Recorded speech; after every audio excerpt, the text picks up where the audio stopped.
Hello class 7 এর বন্ধুরা, তোমরা সব কেমন আছো? আশা করি তোমরা প্রত্যেকেই ভালো আছো। দেখো, আজকের এই ভিডিওর মাধ্যমে আমি আলোচনা করতে চলেছি তোমাদের দ্বিতীয় পর্যায়ক্রমিক মূল্যায়নের সিলেবাস সম্পর্কে। দেখো, আজকে আমি আলোচনা করব ইংরেজি সিলেবাস সম্পর্কে। দেখো, দ্বিতীয় পর্যায়ক্রমিক মূল্যায়ন বা সেকেন্ড সামেটিভ ইভ্যালুয়েশন টেস্টে তোমাদের যে মার্কস, সেই মার্কস থাকবে 50 এবং সময় থাকবে 1.5 ঘন্টা। দেখো, এই যে 50 মার্কস, এই 50 মার্কস কোথায় কেমনভাবে ডিস্ট্রিবিউট হয়ে থাকবে চলো আমরা দেখে নিই এক এক করে। দেখো, টেক্সট বেসড যে আনসার থাকবে সেটা থাকবে 24 মার্কস, গ্রামার থাকবে 12 এবং রাইটিংয়ে থাকবে 14। এই হচ্ছে টোটাল 50 মার্কস। দেখো, এই যে 50 মার্কস এটা কিন্তু আবার ফার্দার ডিভাইড করা হয়েছে। তো চলো আমরা দেখে নিই।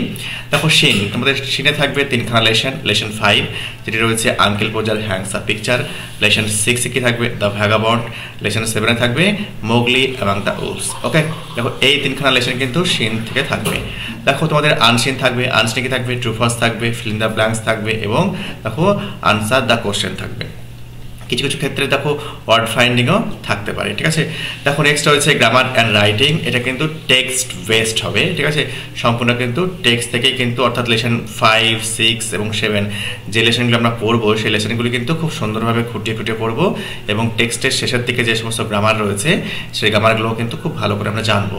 তাহলে কিন্তু 100-এর 100 আমরা কমন পেয়ে যাবো। ঠিক আছে, দেখো অর্থাৎ লেসন 5, 6, 7 কিন্তু খুব ভালোভাবে আমাকে রেডি করতে হবে সেকেন্ড সামেটিভের জন্য। ঠিক আছে, দেখো এরপরে কি থাকছে তোমাদের গ্রামার কি থাকবে না, তো আর্টিকেল এবং প্রিপোজিশন থাকবে।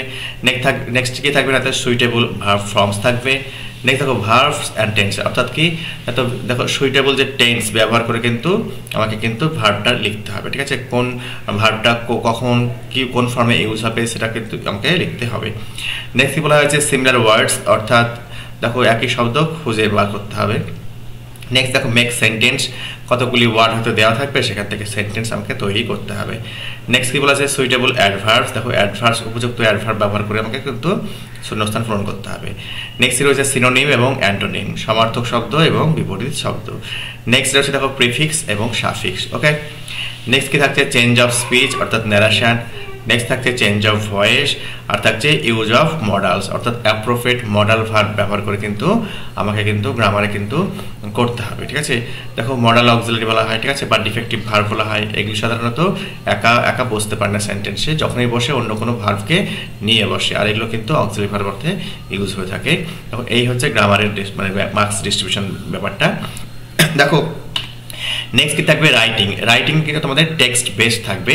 রাইটিংয়ে কি কি থাকতে পারে, দেখো রাইটিংয়ে থাকবে paragraph writing, story writing, letter writing এবং ডায়ালগ রাইটিং। ঠিক আছে, দেখো এই কোটি আমাদের করলেই কিন্তু হয়ে যাবে।